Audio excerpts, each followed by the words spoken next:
Hi, and welcome to another spellbinding edition of the Rider Rumblings podcast. I am here with the clanking Murray McCormick and the ailing Murray McCormick, but he is good enough to appear with us, even though he's battling the sniffles or something of that nature today.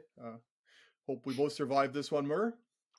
Me too. I seem to be my bye-week tradition, come off a bye week and end up with a pretty miserable cold. So I'm going to try to get through. People, I apologize if I hit the mute button. I hope I hit the mute button in time before I unleash a few sniffles and coughs. So be patient, folks.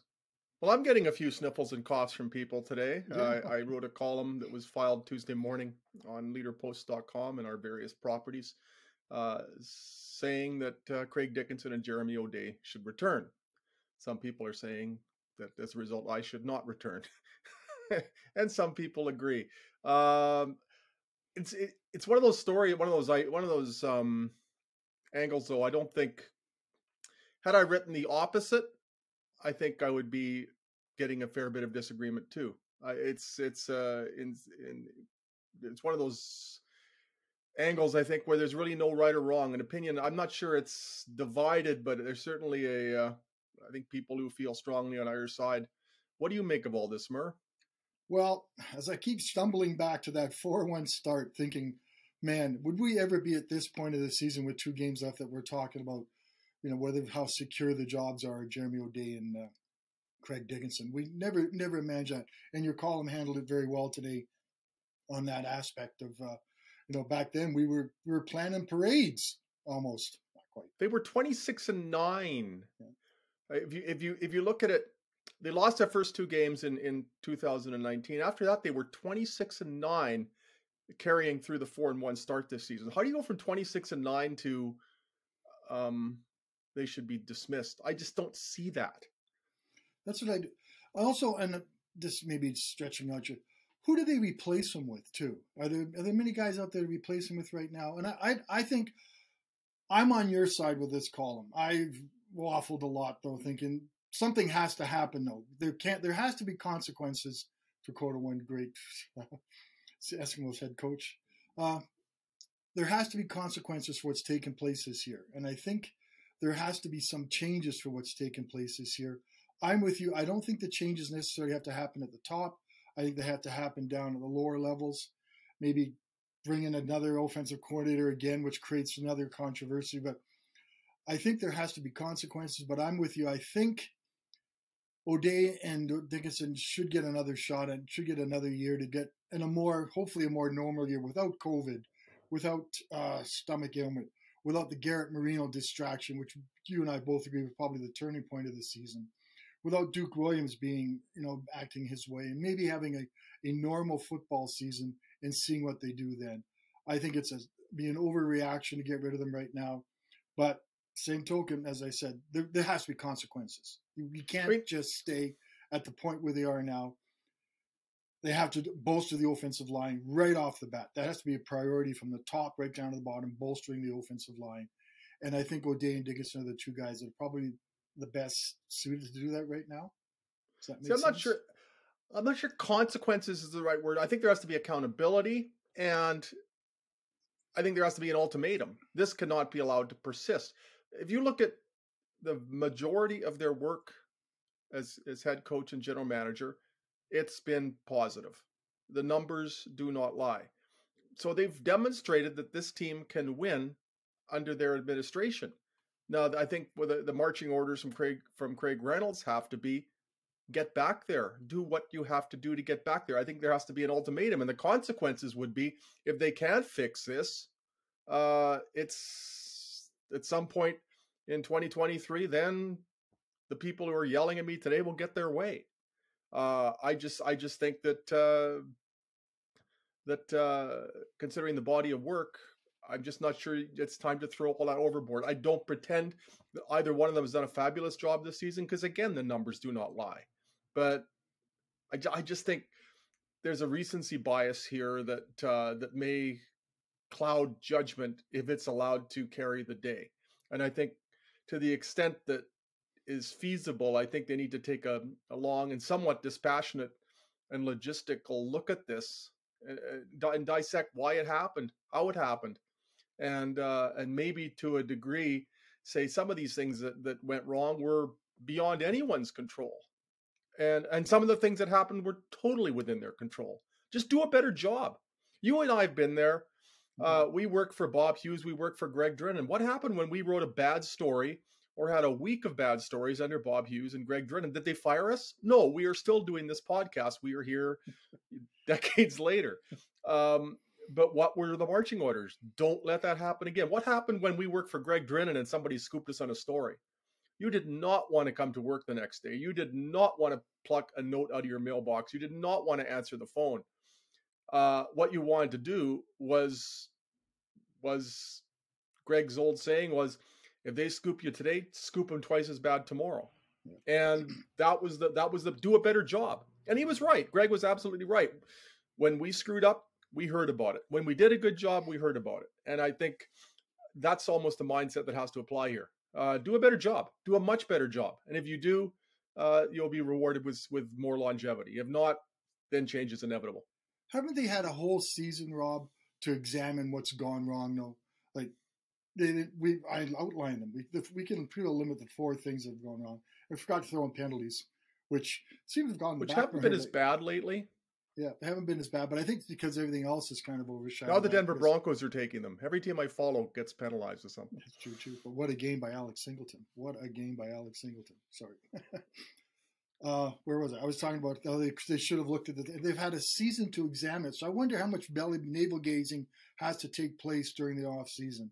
I think you look back a little bit, and then you've got to focus on the forward. Like they squandered an opportunity for a team that we all thought had the potential to be in the Grey Cup final in Regina, November 20th. Before the leaves turned back in the summer. They squandered that opportunity. I think they have to do that and look for it and say, this is what we've got to do now to build this team to go forward. And those are the things. Craig Reynolds has to be involved, but I think this is still a football operations decision. I think that's up to them. It's not as much up to Craig. Craig has got to see the overall picture. I think it's more of a thing that O'Day and Dixon have to sit down and say, what is the future we do to change this? Because this is not sustained success. There's a good little, got that one up pretty well. Sustained success. It's not part of the vision of this team. Like, right, who would have thought the Elks, the Red Blacks, and the Riders, who would that group doesn't really belong to that a group? It's not like the other. We're all going to be looking up. Well, the Red Blacks still have a chance. We'll likely be looking outside on the playoffs. It's kind of mind-boggling, and I think there's lots of suggestions on what to do, but I really think they have to look back a little bit and really examine where they have to go forward with this team. And I'll say it again, it starts with the offensive line.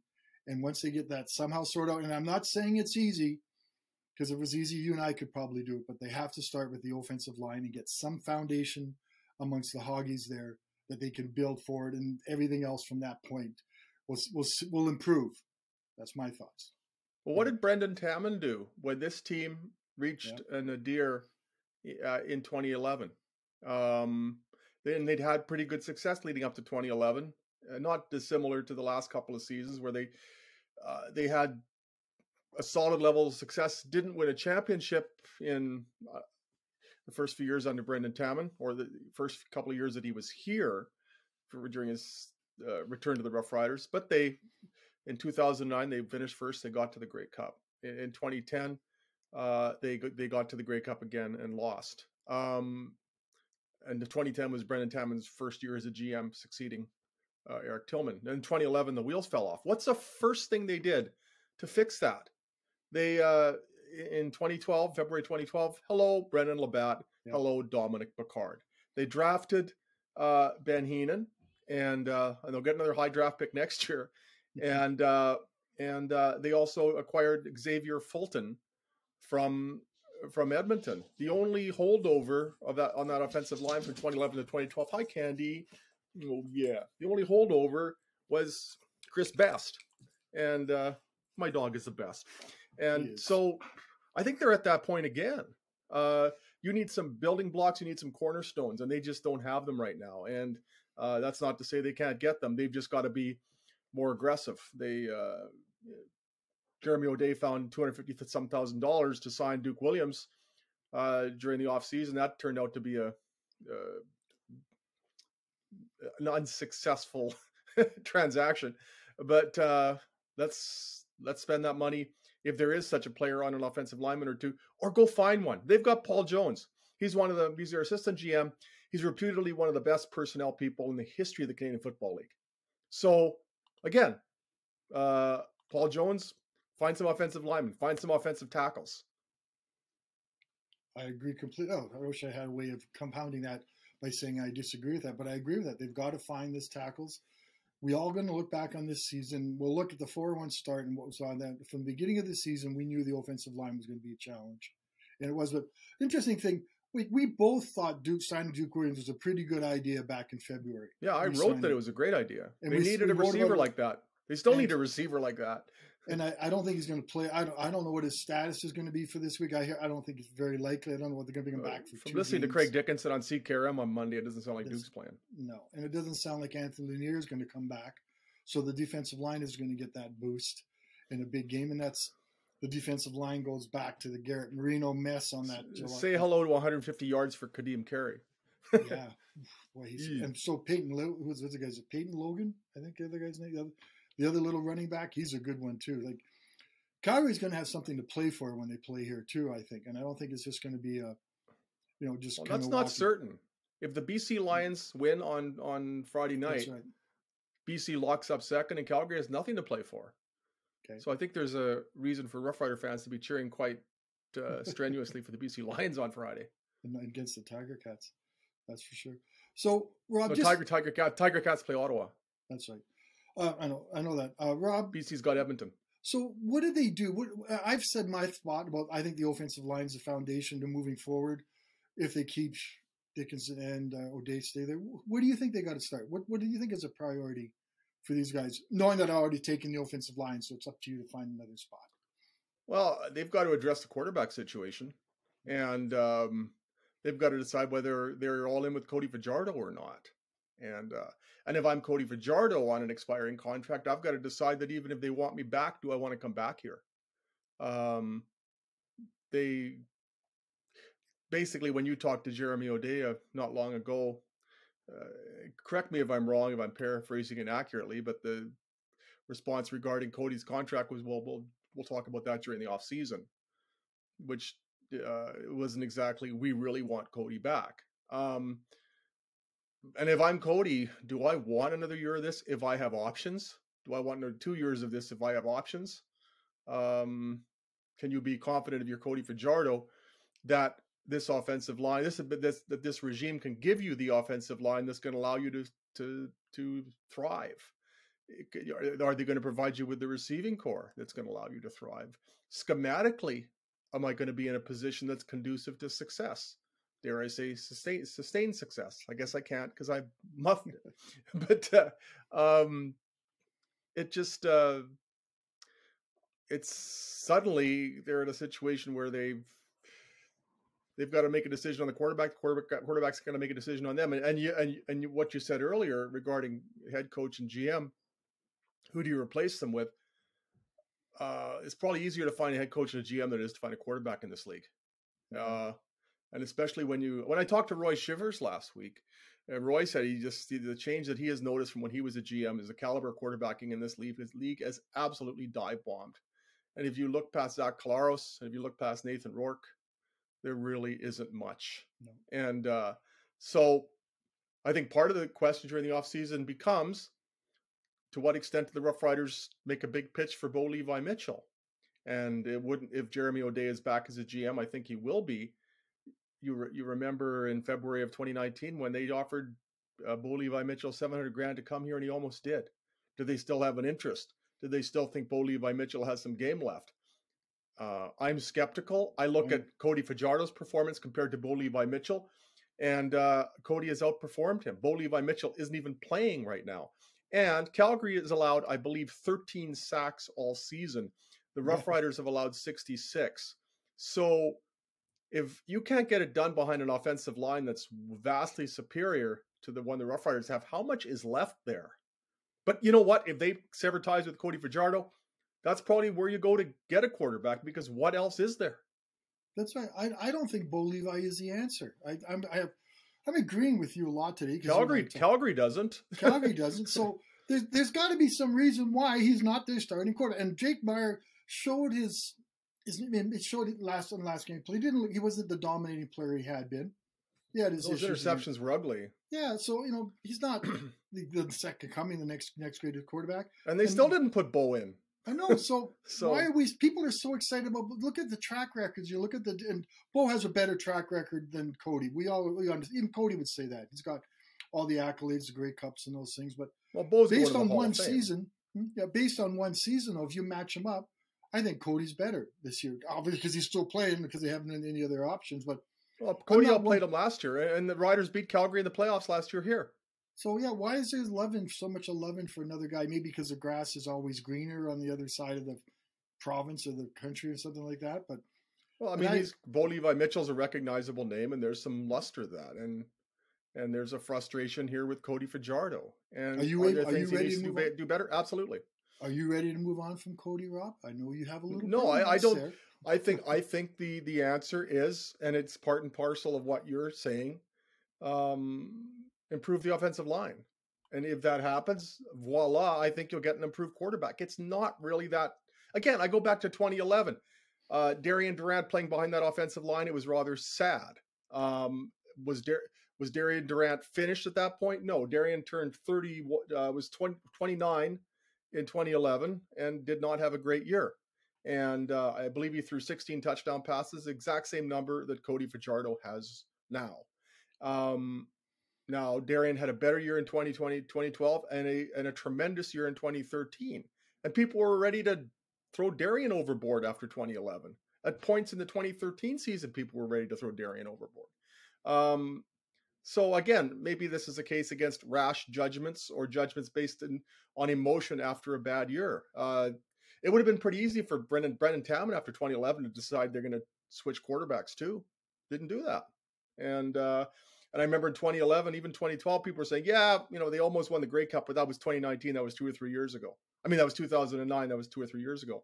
And maybe the same argument could apply now when you're looking at Cody Fajardo and saying, yeah, his best year was 2019. And that was 3 years ago. Yeah, but guess what? They had an offensive line. They had better receiving core. And say what you want about Stephen McAdoo, I think the play calling was a lot more sound. And it was certainly a lot more compatible with what Cody liked to do or could do. So, again, you build a support system around your quarterback. Brendan Taman did that coming out of 2011.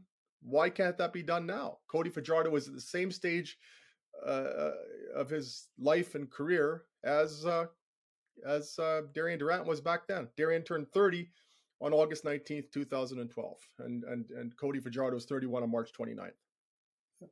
And one of the big knocks you and I both heard against Cody is his happy feet, supposedly. Who wouldn't have happy feet behind that line? Who wouldn't be wanting to look to run? And I also think, remember when he started out this season, the Fajardian spinorama kind of caught teams by off guard? That's not working anymore. They know he spins to his left when he gets in trouble, and they're ready for that. And that hasn't happened as much lately. So I think that's some of the things. But it's all. Although it worked in Hamilton, he did the spin. He found Braden Lenius over the top, and before too long, they're in the end zone. Yeah. That was a good play. Yeah, and maybe it isn't over, but teams are aware of it now, and I think they're also aware. I think with Cody, they seem to drop. Hamilton didn't do it as much as the Elks did. Drop 9 guys in coverage. It seemed just force him cover all the receivers and not you give up on the pressure and find some way to make him find an open receiver, and he couldn't do that against the Elks, and that's a credit to Chris Jones. That's numbers though, because if you're looking at 6 receivers versus 9 defensive backs, I think a lot of quarterbacks are going to struggle. Well, the problem in that situation is the teams know they can get pressure with 3 or 4. So they can put 8 or 9 back into coverage. You talk about the happy feet. I was watching the NFL the other day, and guess who had happy feet earlier this year? Joe Burrow. Bad offensive line in Cincinnati. And he looked uncomfortable in the pocket. He was in the Super Bowl last year. Guess who had happy feet not too long ago? Matt Ryan. He ended up quarterbacking Indianapolis to victory last week because he played more confidently in the pocket.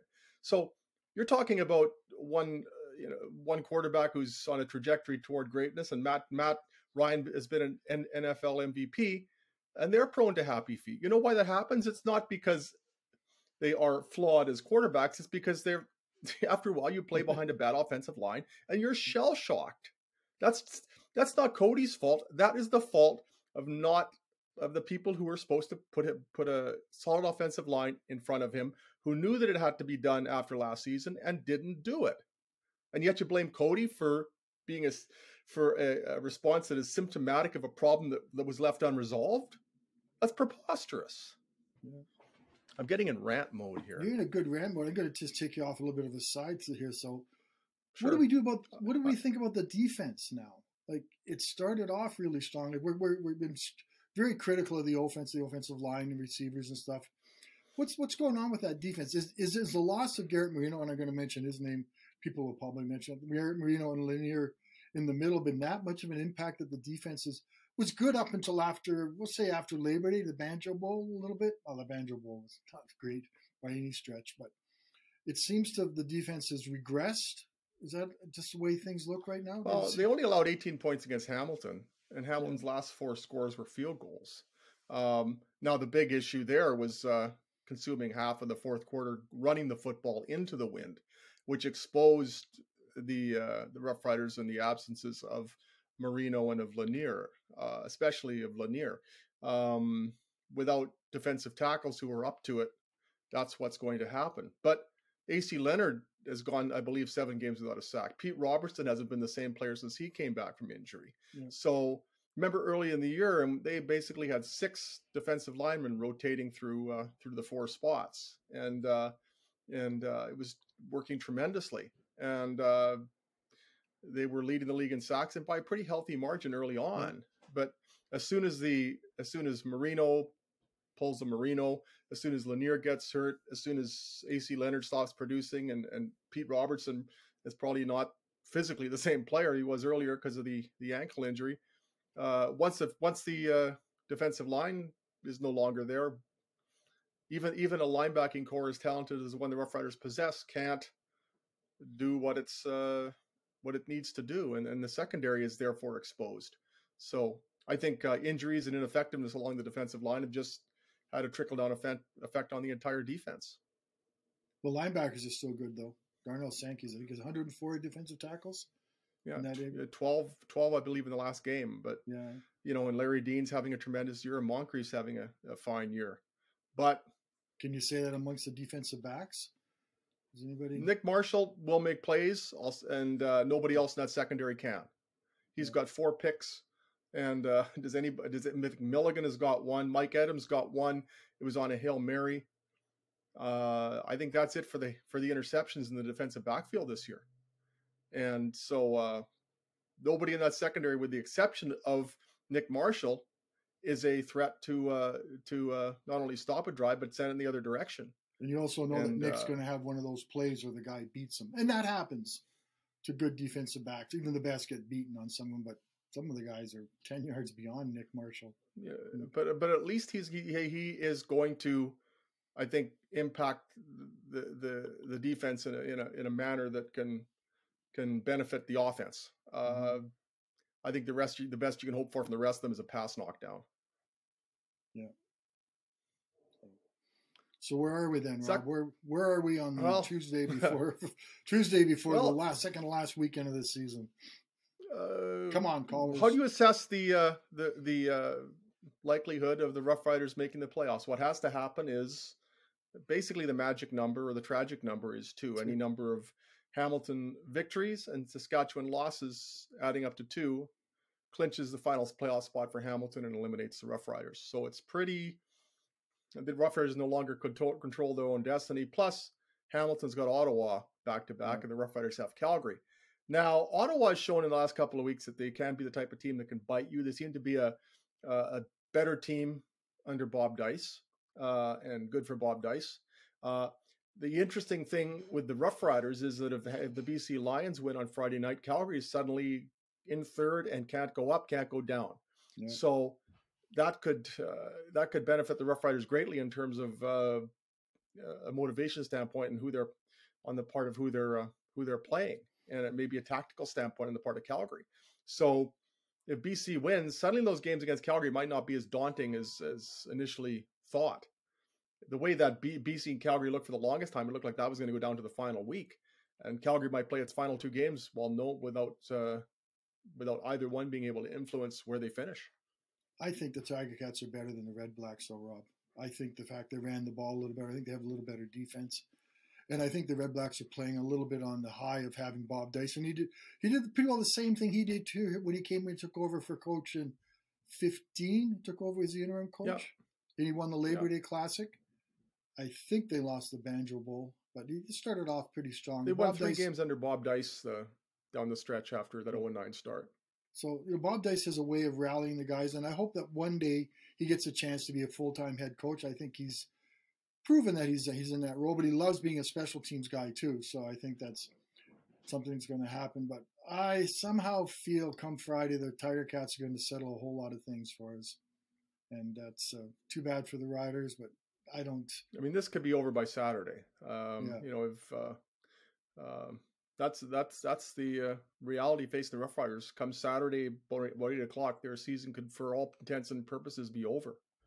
And but I don't know. Ottawa winning in Montreal a couple of weeks ago made me wonder. And Ottawa played Montreal pretty tough last weekend. So, and it is the CFL, so you never really totally know, because who thought that Hamilton was going to go into Calgary and win? Exactly. What a comeback, and too. What was Calgary? Calgary totally mismanaged the clock there. They have the pass, the receiver goes out of bounds. If he stays in bounds, Calgary goes in and scores a touchdown. I don't think Hamilton has time to go down and complete the bomb to Tim White and the touchdown pass to Tim White. It was Calgary bungling the clock management down the stretch. That I haven't seen that cited as a factor, but as soon as that receiver went out of bounds, I thought, what are you doing? Yeah. But it was still 2 great passes, though. That one in the double, especially coverage. A great catch on the 42-yarder to White. That was just beauty. You know, but again, I look at Dane Evans, and a few weeks ago, people thought Dane Evans was utterly unsalvageable and shouldn't be in the league, and he threw 5 interceptions one day, etc. And I believe it was 5. And look at him now. And so, again, be careful about how you write people off. And I guess you could apply that to Craig Dickinson and Jeremy O'Day, and you could also apply that to Zach Collaros, who just signed a new contract with the Bombers, a 3-year extension. Who would have imagined that 3 years ago in October when Toronto traded Collaros to Winnipeg, and earlier than that when the Roughriders traded Collaros to Toronto. It looked like if there was ever a player who looked to me to be done, it was Zach Collaros. Again, I think that's there's a cautionary tale to be told there, and it may seem like you can pretty much close the book on a player or a coach or a GM, but look at the way in which Zach Collaros has resuscitated his career, and great for him. I thought he was done. You thought he was done. I think the Riders thought he was done. And when the Riders traded him, I don't recall seeing anybody say or write that there was a mistake being made there. So again, it may seem right now that there's a pretty definitive assessment to be made of Craig Dickinson and Jeremy O'Day. I point to Zach Collaros and Dane Evans as examples to the contrary. Here's a stat that blows me away. Zach Collaros is 31-4 with the Blue Bombers. 4 losses. Can you imagine?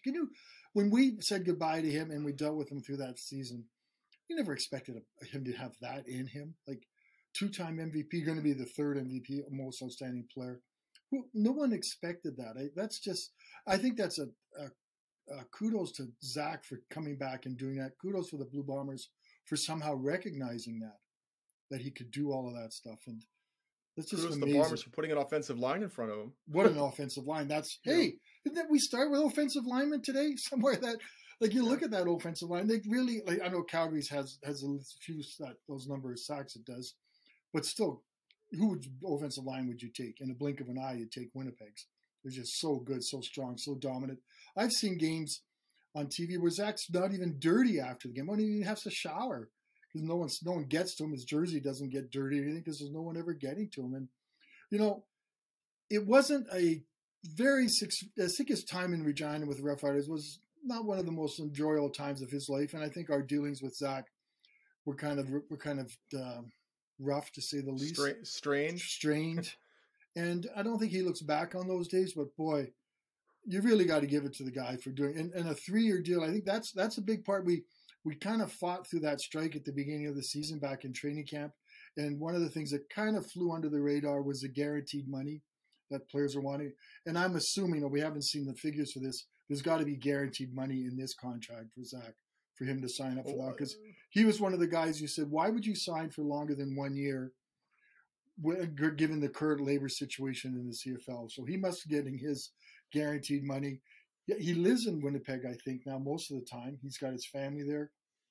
Winnipeg has built a culture that's based on winning and being a strong franchise that supports players, and players want to play there once they're there. So credit to the Blue Bombers for the culture they've created for getting a quarterback like that to stay there for that long. And boy, it's hard to go against them from being here in the Riders locker room come November 20th, eh, Rob? Well, I can piggyback off the Bombers, though, and say, well, 2014, first year under O'Shea and Kyle Walters, the Bombers were 7-11, and you want to talk about a season falling off a cliff. That team was 5-1 at one point. Then the Roughriders went into Winnipeg in August, won 23-17 without even scoring an offensive touchdown, and the Bombers just they went in a total dive bomb. They only won 2 games the rest of the season. They won 2 games after a 5-1 start. These Roughriders have won 4 games or won 2 games after a 4-1 start. The following year, they actually regressed. They went 5-13 after going 7-11. And I think the easy decision then, I think an easier decision based upon the numbers and the Roughriders are currently facing would have been for the Bombers to start anew and bid farewell to Kyle Walters and Mike O'Shea. What did they do? They stuck with that regime. And since 2016, the winning percentage is astronomical, and they've won back-to-back Grey Cups, and they're going to win a third in a row on November 20th. So if that is now, that because it happened there or because it didn't happen there, doesn't mean you're going to have the same result here. But it is an example of, again, how sometimes I think you have to make a reasoned judgment as opposed to an emotional one, and sometimes make an unpopular call. I remember in 2019 when I'm all into segues today. In 2019, Jeremy O'Day signed Zach Collaros. That wasn't a popular decision, but boy, does that look ingenious in hindsight. And when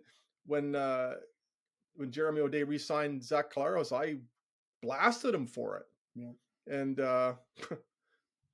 now Cody Fajardo turned out wonderfully as an alternative, but now I think Rough Rider fans are looking enviously at Winnipeg, as are fans across the Canadian Football League, and a regime that was 12-24 his first 2 seasons is still in charge. And Zach Collaros, whose career appeared to be done the same day the Raptors won an NBA championship, is now the best player in the league, and is about to be named MOP for the 2nd year in a row. So again, maybe there's a case here for no snap judgments and maybe taking a bit of a sober look at things.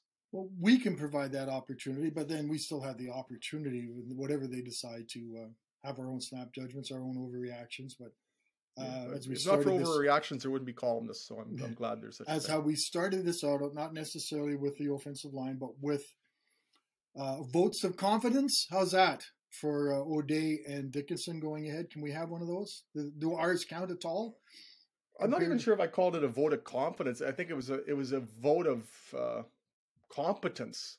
I think I argued that they have been, over the course of their tenures here, competent. I don't think you can say that what's happened this season engenders a ton of confidence in this regime. I just wasn't completely assured that the alternative was better, and I just think this just needs a refresh, a restart, and maybe a scenario that does not have some of the forms of adversity that befell this team this year, with regards to an inordinate amount of injuries, with regards to the COVID outbreak, regard to the stomach flu. I think a lot of people have been dealt a really bad hand that doesn't absolve them, but I think it might and should buy them some time. Someone said to me the other day, Rob, the pressure of the Grey Cup may have gotten to them. I kind of think, and I lean this way with O'Day, they try to win the Grey Cup every year just because it's in Regina, adds a little more excitement to it. But they try to win the Grey Cup every year, and it's not. I don't think it added any pressure. I think it's just the Grey Cup was something at the end. It would have been cool to be the home team here. And that it makes the Grey Cup Festival is going to be amazing no matter what happens. But I just think it would have been cooler to have the Riders in there, kind of recapture that 2013 season. But I don't think the Grey Cup put too much pressure on them. I think it's just fans thinking that and how cool it would have been. And now we're looking at maybe a really, really, really long shot of making the East to cross over. Yeah, I mean, it's an extreme long shot. But and you and I went through that you and I did that trip once in 2017 together. I still remember your experience in the Toronto Argonauts press box. You kept slamming your knee into the stanchion there that held up the press box. Yeah, twice. That really hurt. Makes me laugh. I let loose with a noise that I think scared some people. That's still one of my. I'm not in a hurry to return. That's one of my favorite. That really hurt. I carried that bruise with me for a couple of weeks. I know, and I think the Roughriders can still carry that bruise with them because they're still they were that close to getting to a Grey Cup that day. They still haven't gotten over that hump.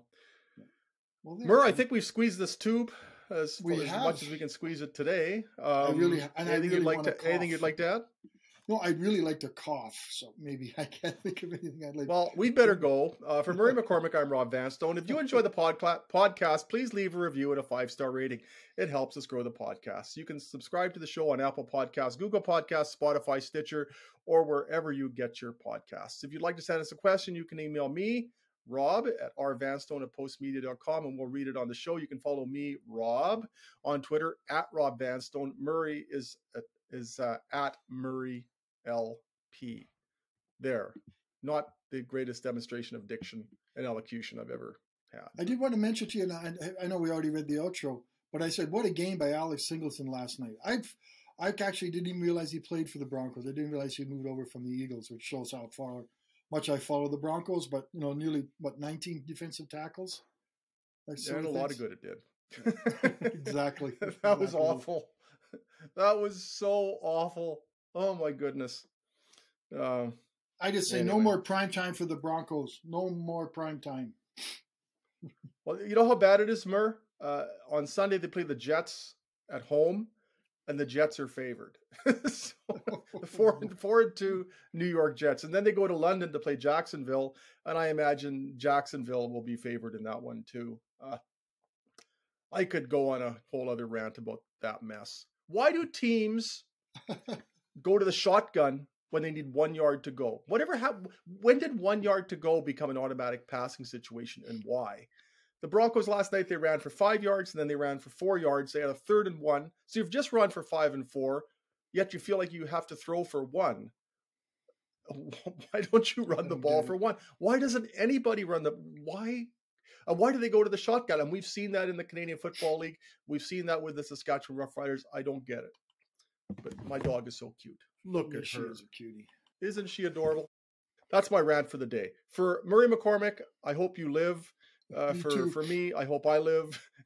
Get well soon. And again, if you have any thoughts on anything we've said here, feel free to contact either of us and we'll be pleased to respond. For Murray, I'm Rob with Candy, and we will do this next week. Take care and have a great day.